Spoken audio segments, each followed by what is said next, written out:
అక్షర,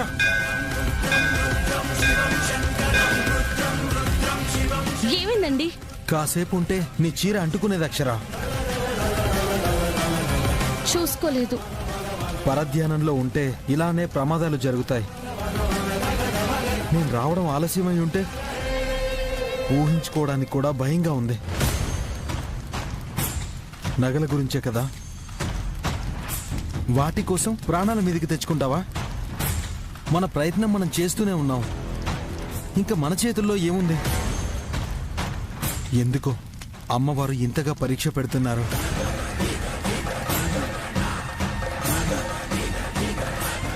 నువ్వు మాత్రం అదే ఆలోచనలతో ఇలా ఉండకు. నీకేమైనా అయితే నేను బ్రతకను. ఏమండి? పద.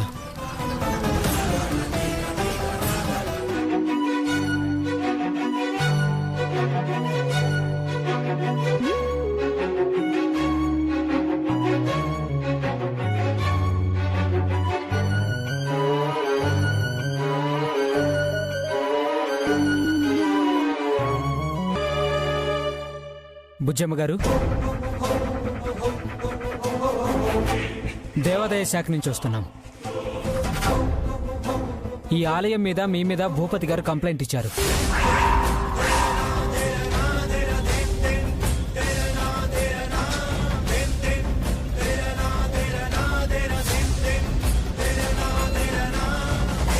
బుజ్జమ్మ గారి మీద కంప్లైంటా? దేనికండి? అమ్మవారి పురాతన నగలు ఉన్నాయో లేవో అని అనుమానంగా ఉందని పరిశీలించమని ఇచ్చారు. మాకెవ్వరికీ అనుమానం లేదే. అందరిలో ఒక్కరికి అనుమానం ఉన్నా ఆ ఒక్కరికి నివృత్తి చేయాల్సిన బాధ్యత వాళ్ల మీద ఉంది బాబాయ్. అవునండి, మాకు మీ మీద నమ్మకం ఉండబట్టే ఈ ఆలయం ఎప్పటినుంచో మీ ఆధీనంలోనే ఉంది. కంప్లైంట్ వచ్చింది కాబట్టి అందులో నిజానిజాలేంటో తెలుసుకోవాల్సిన బాధ్యత మాకుంది. అంతేగాని మీ మీద అనుమానంతో కాదు. ఇది మీకు మంచిదే. ఎంత చెడవుతుందో అయ్యాక తెలుస్తుంది. పూజారి గారు, ఆ నగలివ్వండి. ఇవ్వండి పూజారి గారు.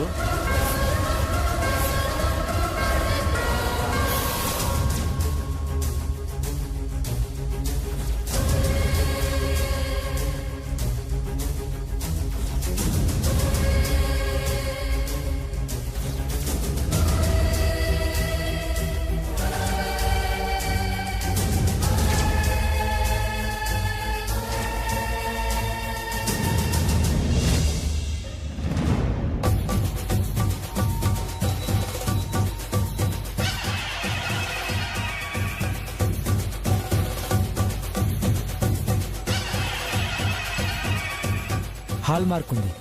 ఇవి అమ్మవారి నగలైతే కావు.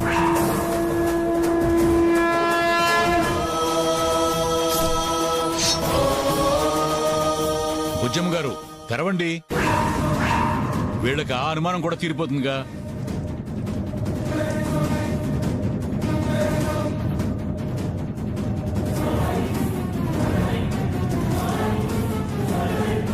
అక్కాయ్, తెరువు అక్కాయ్. రండి వదిన గారు. బుజ్జమ్మ గారు, తెరవండి బుజ్జమ్మ గారు.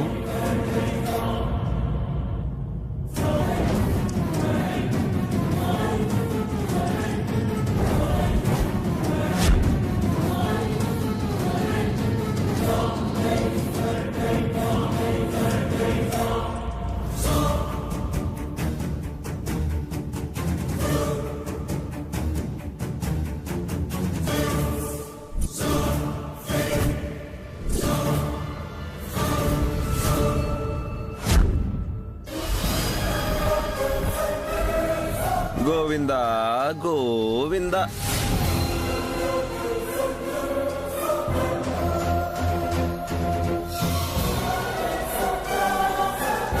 చెప్పానా?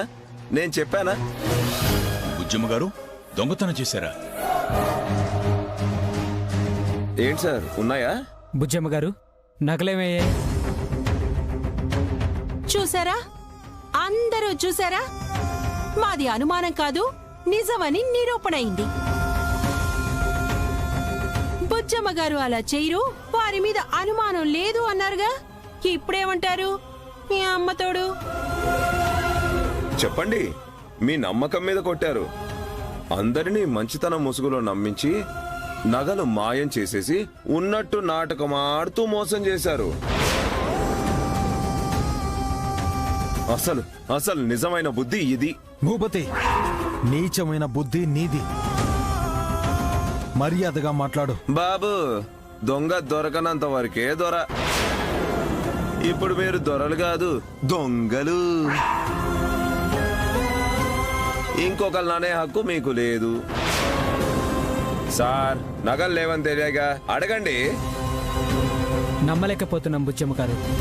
మీ మీద నమ్మకంతో ఇన్ని రోజులున్నాం. ఏంటండి ఇది? అన్నిసార్లు నమ్ముతారనే అనుకుంటున్నారా ఏం సార్? సారీ బుజ్జమ్మ గారు, నగలు మీ ఆధీనంలోనే ఉన్నాయి కాబట్టి మీరే రెస్పాన్సిబిలిటీ. ఏం చేద్దాం చెప్పండి. ఇంత చేసిన వాళ్ళని ఇంకా ఏం చేద్దామని అడుగుతారేంటి సార్? ఆలయ ధర్మం ప్రకారం మీ ప్రకారం శిక్ష పడాలి కదా, అదే వేయండి. పోలీసులకి కాల్ చేయండి. సార్ ఆగండి. ప్లీజ్ మేడం, వాళ్ళు మీకు రిలేటివ్ అయినా ఈ విషయం చిన్నది కాదు. ఏం చేయలేం. సార్, నేను మిమ్మల్ని ఎక్స్క్యూజ్ చేయండి అని అడగడానికి చెప్పట్లేదు. ఒకే ఒక అవకాశం ఇవ్వండి అని అడుగుతున్నాను. వచ్చే దుర్గాదేవి ఆయుధ పూజ వరకు మాకు కొంచెం టైం ఇవ్వండి. ఈ లోపు మేము ఆ నగలు ఎక్కడున్నా తీసుకొచ్చి పెడతాము. ఆ లోపు తీసుకురాలేకపోతే మీరు ఏ శిక్ష వేస్తే ఆ శిక్షకు సిద్ధం. ఎందుకంటే అమ్మవారి సాక్షిగా చెబుతున్నాము, ఆ అమ్మ నగలు మేం కాజేయలేదు. అంతవరకు గడువివ్వండి. మా ఇంటికి కూడా వచ్చి మీరు సోదా చేసుకోవచ్చు. సార్, ఆయుధ పూజ వరకు గడువిద్దాం. సరే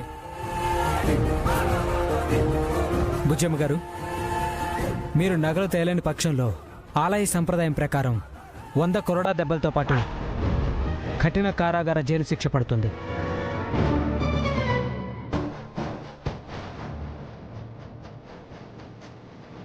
నేను బాధ్యత తీసుకుంటున్నాను. అడిగిన గడువు లోపు నగల్ని తీసుకొచ్చే బాధ్యత నాది సార్. ఓకే మేడం, శిక్షల వరకు వెళ్ళరనే అనుకుంటున్నాను. పంతులు గారు రండి.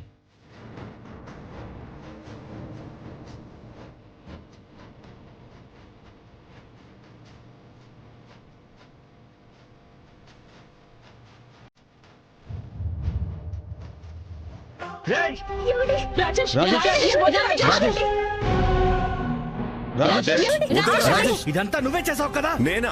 నువ్వే ఇలాంటి నీచమైన పనులు చేసేది నువ్వే. రాజేష్, సరిగ్గా మాట్లాడు. నీకు మర్యాద ఇచ్చేదేంట్రా? నువ్వు చేసి మా మీద నిందలేస్తావా? ఏం మాట్లాడుతున్నావు రాజేష్? నాకేం తెలీదు. నీకేం తెలియకపోతే నీకు మాత్రమే అనుమానం ఎలా వస్తుంది? నగలు లేవని నీకెలా తెలుస్తుంది? వీళ్ళు చేస్తోంది అనుమానం కలిగించింది కాబట్టి. ఏయ్! రాజేష్, నువ్వేం చేస్తున్నావో అర్థం అవుతోందా? వదరా రేయ్, వదరు. నీ మంచి కోరి చెప్తున్నా, వదరు. రాజేష్, రాజేష్, రాజేష్, వదరా. రాజేష్, ఇక్కడే మా మాట చంపేస్తా. వినండి. ఏయ్! రాజేష్, వదలంటున్నాను కదా. రాజేష్, రాజేష్, వదలు. వదలు రాజేష్. రాజేష్. రాజేష్ వద్దు వద్దు రాజేష్. వీడే అమ్మా, వీడే ఖచ్చితంగా చేసుంటాడు. వీడు చావాలి. రాజేష్, వద్దు. రాజేష్, అంతా అమ్మవారే చూసుకుంటారు. వద్దు. తప్పు చేయకుండా అమ్మ మాటలు పడింది వదినా. మనం తప్పు చేయలేదు కాబట్టి ఆ తల్లి మనకు అన్యాయం చేయదు. అవును తమ్ముడు, ఎవరైతే చేశారో ఆ శిక్షలన్నీ వాళ్ళకే పడతాయి. అంటే ఏంటయ్యా, మేమే దొంగతనం చేశామనా మీ ఉద్దేశం? ఇంకెవరు చేస్తారు? దీన్నే నింద అంటారు. నిజమేంటో బయటపడక మానదు. అప్పుడు చెప్పండి. అప్పుడు చెప్పడానికి ఏముండదు. చేసిన తప్పులకి శిక్ష అనుభవించాలి. ఎవరు అనుభవిస్తారో చూస్తాంలే.